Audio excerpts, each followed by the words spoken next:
du jour au lendemain, j'ai eu l'impression qu'on m'enlevait. Enfin, je survis en fait. Mon cœur est mort quand lui est mort.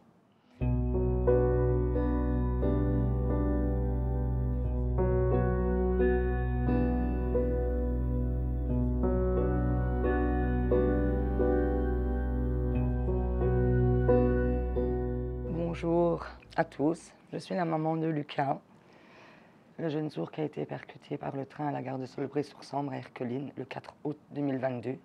Lucas était un enfant très joyeux, il avait la force, il avait le sourire, la joie de vivre. Il rigolait tout le temps, faisait le clown, il aimait bien faire rire les gens, aider aussi les gens et il était magnifique. En fait, quand j'ai eu Lucas, que j'ai accouché de Lucas, on ne savait pas que Lucas était sourd. Puis dès que j'ai su qu'il était sourd, je l'ai implanté. J'ai appris directement la langue des signes parce que c'était sa seule langue. Il apprenait bien à l'école, il était très intelligent. Il réfléchissait, faisait pas de bêtises, sortait pas, fumait pas. Lucas était un jeune sourd de 18 ans qui allait avoir 19 ans le 2 octobre. Un jour, il est parti voir son ami et on m'a appelé en m'expliquant qu'il y avait eu un accident de train avec Lucas.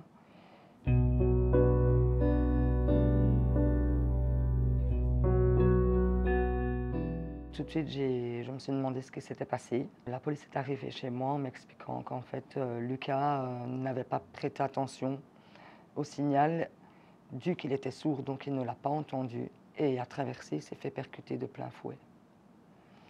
Quand je l'ai su, déjà, je ne comprenais pas ce qui m'arrivait, parce que j'étais fort fusionnelle avec mon fils, je signais tout le temps, je faisais des petits mots quand il partait, parce qu'il adorait prendre le train, il aimait bien tout ça. Puis du jour au lendemain, j'ai eu l'impression qu'on m'enlevait. Enfin, je survis en fait. Mon cœur est mort quand lui est mort. Malheureusement, il a fallu cet accident pour que les gens comprennent qu'il y a des personnes sourdes, malentendantes ou aveugles et qu'il est temps peut-être que les choses elles bougent. J'aimerais faire passer le message que j'ai été jeune, moi aussi. J'ai fait des bêtises, moi aussi. Mais sachez qu'une bêtise, ça peut vous être fatal. Une fois que l'alarme s'enclenche et que les lampes rouges sont allumées, ne passez plus.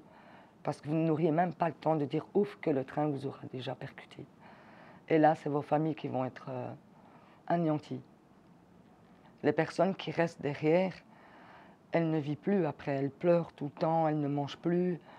J'ai vraiment envie de vous dire que malgré que vous êtes sourd, vous devez encore donner plus d'attention, surveiller, regarder les signaux, tout ce qui peut être à votre disposition. Parce qu'un train, ce n'est pas une voiture, ça ne s'arrête pas comme ça. C'est fini, une fois qu'il est enclenché, c'est trop tard.